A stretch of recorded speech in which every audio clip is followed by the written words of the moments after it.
Mujahidin. Alhamdulillah, segala puji bagi Allah yang telah menempatkan kita di tempat yang baik, di saat yang baik dapat kita tunaikan salat zuhur berjemaah.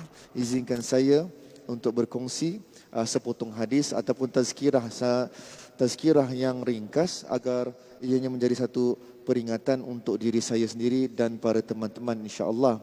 Alhamdulillah, alhamdulillahi rabbil alamin wa bihi nasta'in ala umuri dunya waddin, wassalatu wassalamu ala asyrafil anbiya'i wal mursalin, sayyidina wa habibina ala Mustafa al-Amin Muhammadin wa ala alihi wa sahbihi wa tabi'in wa tabi'it tabi'ina wa man tabi'ahum bi ihsanin ila yaumiddin. Rabbi shrah li sadri wa yassir li amri wahlul 'uqdatan min lisani yafqahu qawli.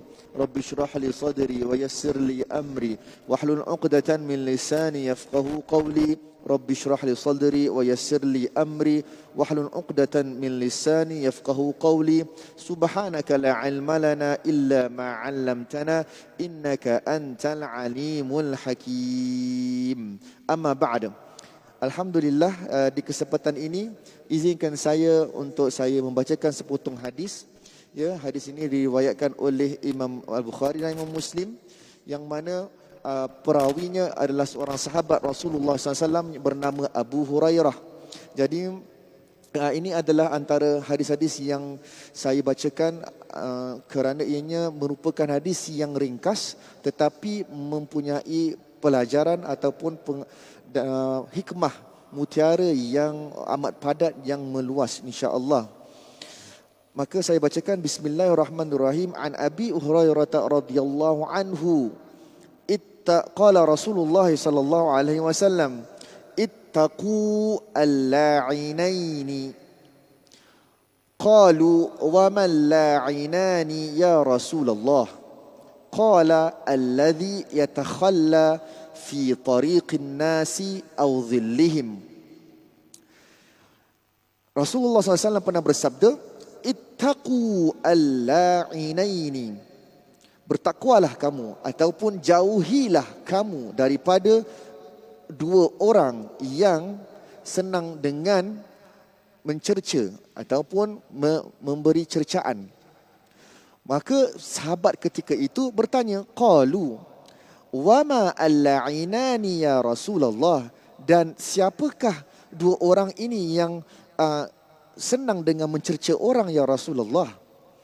Qala alladhi yatakhalla fi tariqin nasi aw dhillihim.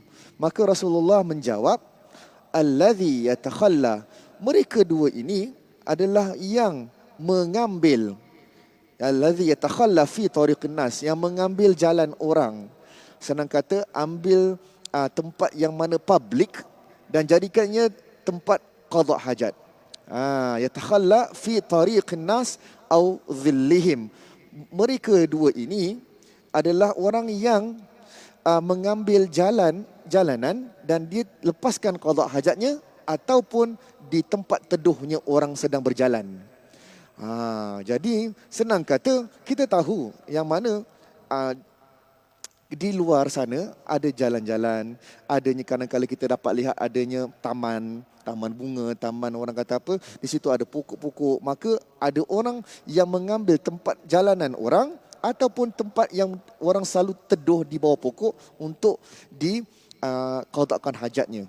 Maka Rasulullah SAW berpesan pada kita, ya, melalui hadis ini, ittaqu al-la'inain. Maksudnya jauhilah kamu daripada dua orang ini. Kenapa dua orang ini? Dua orang ini yang senang kata kita dengan pemahaman kita, orang ini dah lah buat masalah. Lalu bayangkan teman-teman, kalau dia buat masalah, maksudnya dengan melepaskan qada di jalanan, okey, dan dia tu melepaskan di tempat teduhnya orang sedang berehat. Agak-agak kalau orang terpijak, dah tentu kita ni orang kata pun marah, kan? Kalau kita terpijak kata najis, ataupun kita lalu di tempat orang yang mana itu is a public place, when we walk through and then tiba-tiba kita kena najis orang, maka dah tentu orang yang terkena najis ni akan mencerca.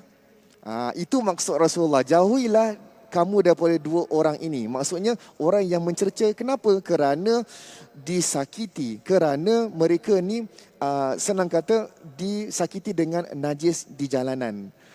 Wallahu a'lam. Jadi sebenarnya apa yang ingin saya sampaikan, hadis ini adalah hadis riwayat Imam Bukhari dan Muslim, iaitu Rasulullah SAW berpesan kepada kita. Pertama, ittaqu, jauhilah. Kalimat takwa, yang pertama yang ingin saya boleh berkongsi, kalimat takwa yang selalu kita dengar, iaitu kita ni mendekatkan diri kita pada Allah Subhanahu Wa Taala dengan menuruti perintahnya dan menjauhi segala larangannya. Maka dalam hadis ini Rasulullah berpesan kepada kita, ittaqu, maksudnya jauhilah. Jauhilah larangan ini, jauhilah daripada terkena cercaan orang, terkena makian orang. Di dalam hadis yang lain, Rasulullah SAW pun pernah bersabda, ittaqu da'watal mazlum, jauhilah kamu daripada doa orang yang dizalimi. Jadi senang kata, orang yang senang dengan melimpahkan cercaan kerana dia tu sendiri dikenakan najis di jalanan. Maka kenapa saya sebutkan tadi, ada hadis yang lain Rasulullah SAW bersabda, jauhilah kamu daripada doa orang yang dizalimi. Jadi kita kena hati-hatilah. Wallahu a'lam. Teman-teman, kenapa saya senang bawa hadis ini? Kerana konsep takwa apabila kita kenal, bukan setakat dengan solat, sedekah, tetapi ianya meliputi kebaikan kita, kesantunan kita, akhlak kita bersama manusia yang lain.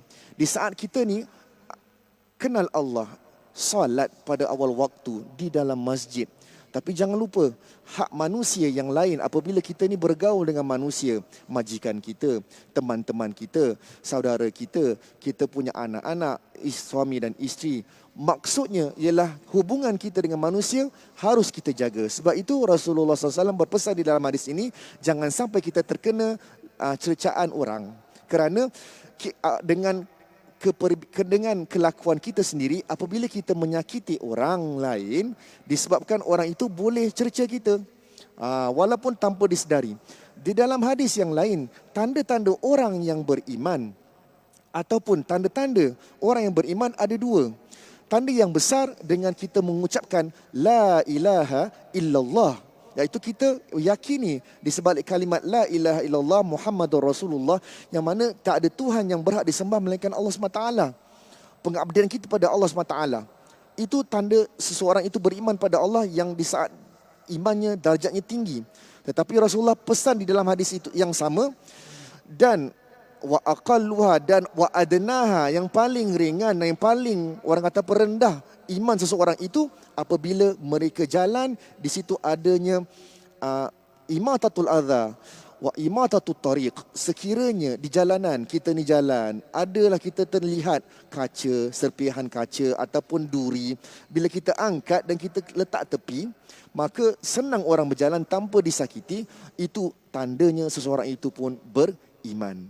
Masya Allah. Jadi teman-teman, alhamdulillah kita bersyukur kepada Allah Subhanahu Wa Taala di saat kita dihimpunkan, walaupun keadaan tidak dengan the new norm di Singapura, yang kita ni solatnya di dalam masjid tidaklah ramai, walaupun tidak ramai tapi alhamdulillah dapat berjemaah.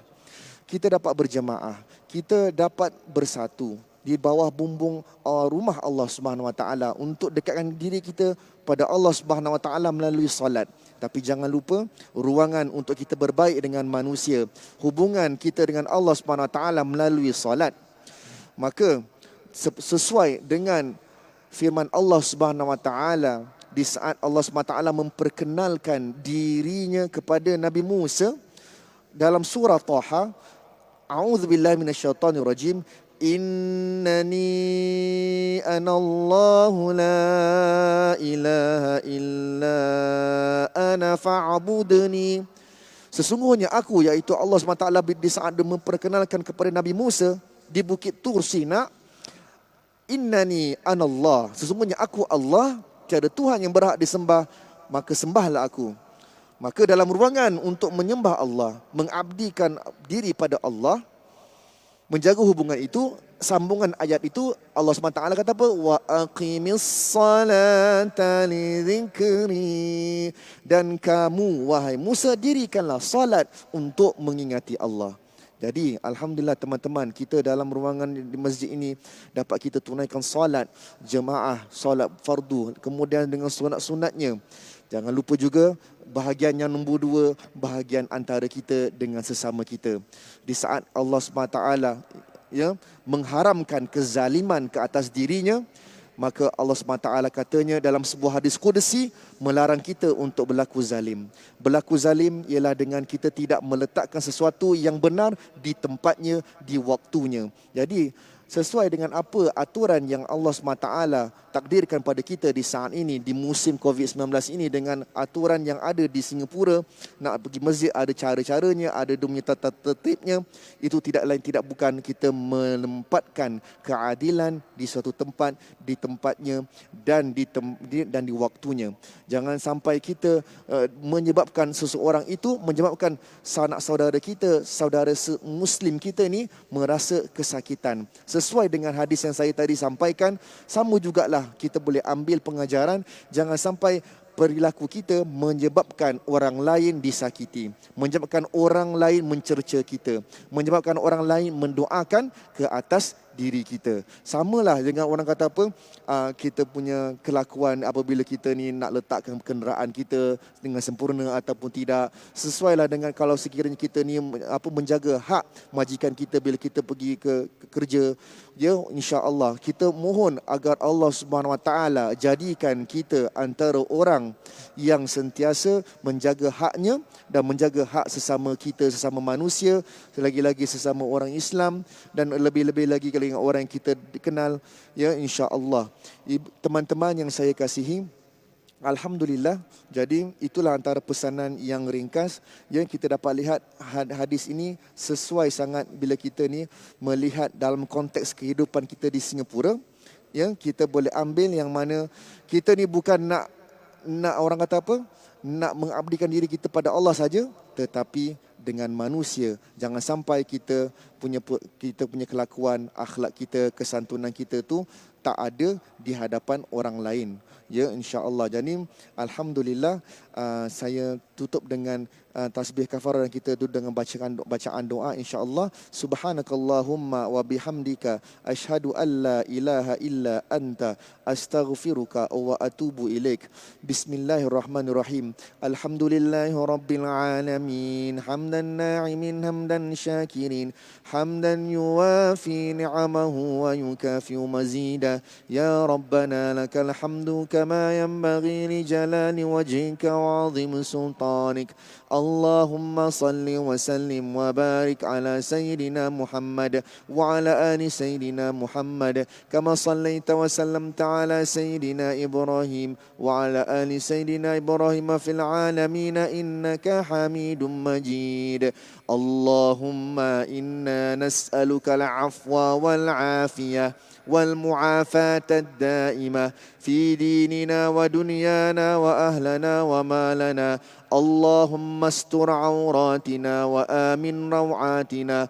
اللهم أحسن عاقبتنا في الأمور كلها وأجرنا من خزي الدنيا وعذاب الآخرة. اللهم اغفر لنا ولوالدينا وارحمهم كما ربونا صغارا ولجميع المسلمين والمسلمات والمؤمنين والمؤمنات الأحياء منهم والأموات والحاضرين بهذا المسجد والمصلين والمتصدقين والعاملين والمتطوعين يا الله. ربنا آتنا في الدنيا حسنة وفي الآخرة حسنة وقنا عذاب النار. اللهم إنا نعوذ بك من البرص والجنون وسيء الأسقام والجذام والحمى والزكام ما ظهر منها وما بطن. اللهم لا تدعنا في مقامنا هذا ذنبا إلا غفرته ولا مريضا إلا شفيته ولا جاهلا إلا علمته ولا دينا إلا سددته ولا حاجة من حوائج الدنيا إلا قضيتها ويسرتها لنا يا رب العالمين. وصلى الله على سيدنا محمد وعلى آله وصحبه وسلم. سبحان ربك رب العزة عما يصفون وسلام على المرسلين وآخر دعواهم أن الحمد لله رب العالمين. تقبل الله منكم.